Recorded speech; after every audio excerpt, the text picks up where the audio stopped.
আসসালামু আলাইকুম। আশা করি সবাই ভালো আছেন আর আমিও ভালো আছি। আজকের এই ভিডিওটা সাথে একটা তথ্য শেয়ার করার জন্য আজকের এই ভিডিওটা। তার আগে বলতে চাই যে যখন প্রধানমন্ত্রীর ক্ষমতায়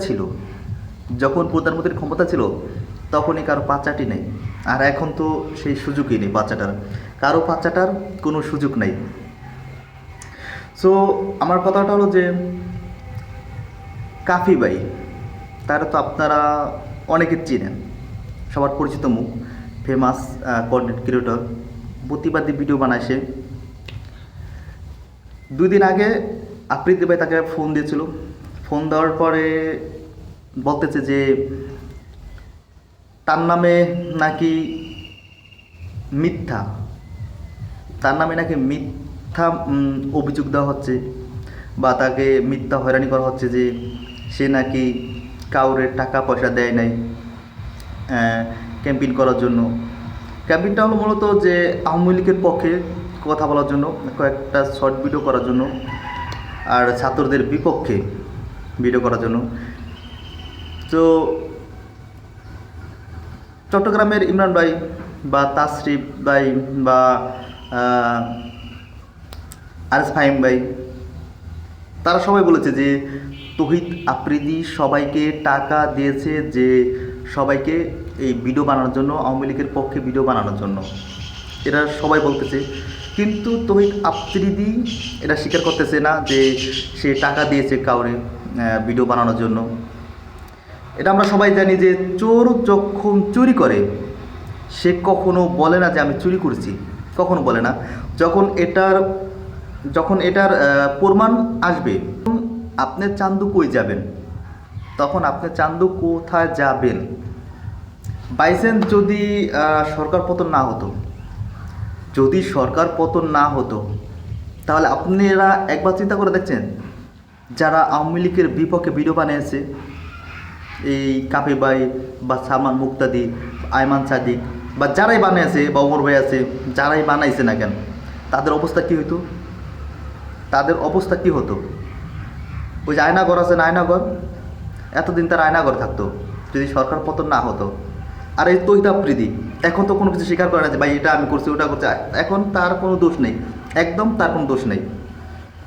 একবার ফেরেশতা সে তার পারিবারিক চাপে সে ছাত্রদের পক্ষে কোনো কথা বলতে পারে নাই, সে নিশ্চুপ ছিল। কিন্তু আমার কথা হলো যে সালমান মুক্তাদির বাড়িতে তো ফ্যামিলি আছে, তাসরিফ ভাইয়ের ফ্যামিলি আছে, আরএস ফাহিম তার ফ্যামিলি আছে, যারাই প্রতিবাদী ভিডিও বানিয়েছেন না কেন সবারও তো ফ্যামিলি আছে। বা আমি তো ওরকম কিছুই না ভাই, তারপর তো আমি একটা না দুটা ভিডিও বানাইছি প্রতিবাদী, তো সবারই তো ফ্যামিলি আছে না, শুধু তৌহিদ আফ্রিদির একলা ফ্যামিলি আছে, সে কোনো কথা বলতে পারে নাই, সে চুপ ছিল। সে এই কথা বোঝা যাচ্ছে যে আমি চুপ ছিলাম, আমি কোনো কিছুর ভিতর জড়িত ছিলাম না। কিন্তু সরকার যদি পতন না হতো, তাহলে আজকের এই তৌহিদ আফ্রিদি পাহাড় পর পা থইলা যারা এই ছাত্রদের পক্ষে কথা বলছে, যারা ভিডিও বানাইছে, একটা করে ধরে তারপর এগুলো সব আয়না করে রাখতো। এই তৌহিদ আফ্রিদি আজকে রাজত্ব করতো। তাহলে যারা ভিডিও বানাইছে সরকারের বিপক্ষে, তাদের সবাইকে ও ধরায় দিত, তারপরে আয়না করে ও রাখাইতো। একদিন খবর রাখতো না ভাই, একটা দিন খবর নিত না যে ওই মানুষগুলো নিয়ে কোথায় রেখে এলাম। ঠিক আছে। আর আজকে যে সরকার পতন হওয়ার পরে সে কাফি ভাইয়ের ফোন দা বলতেছে, ভাই এইসব কাজ তো আমি করি নাই, আমারও অফার করা হয়েছিল, আমিও করি নাই, আমারও এই ভিডিও করার জন্য, ক্যাম্পেইন করার জন্য আমার অফার করা হয়েছিল যে তাও আপনি যদি তুমি ভিডিও করো তোমার এত টাকা দিব। কিন্তু ভাই আমি কখনো এই ভিডিও করি নাই, বা আমি তাদের এই কথায় রাজি হই নাই। তাকে নাকি এই ডিবি হারুন তারে ফোন দিয়া ভিডিও বানাতে বলতো, বা তারে এই বিভিন্ন ভিডিও বানানোর জন্য প্রেশার ক্রিয়েট করতো।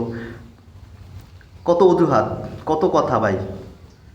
এখন বলতে বলে ভাই এই আরেকটা কথা বলছে যে এখন যা হওয়ার হয়েছে, যারা অসুস্থ আছে পরে তাদেরকে আমরা সবাই মিলে দেখি, আমি 100 জন বা 200 জনে আমি নেই। কত দরদ মাখা কত ভাই কথা ভাই, কত দরদ মাখা কথা। হ্যাঁ, আপনার এই আগে আপনার এই অনুশোচনা বা আপনার এই চিন্তা ভাবনা আগে কোথায় ছিল?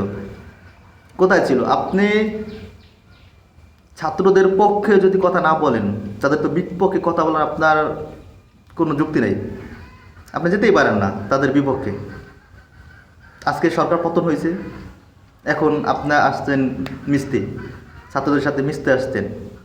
ভাই, আপনাদের কখনো ক্ষমা করাইব না। আপনার এখন তো বন্যা শুরু হয়ে গেছে গা মাথায় ভাই, এই বুদ্ধিটা ভালো আছে, এখন তো বন্যা শুরু হয়ে গেছে গা। কারণ আটা কথা বলছে ভাই যে আমি যদি যাই হেল্প করবো, এগুলো আর ভিডিও করবো না, বুঝতে পারছেন? এখন আর ভিডিও করবো না, সুন্দর মতন এখন ই করে হেল্প করে যাবো। ঠেলার নাম বাবাজি।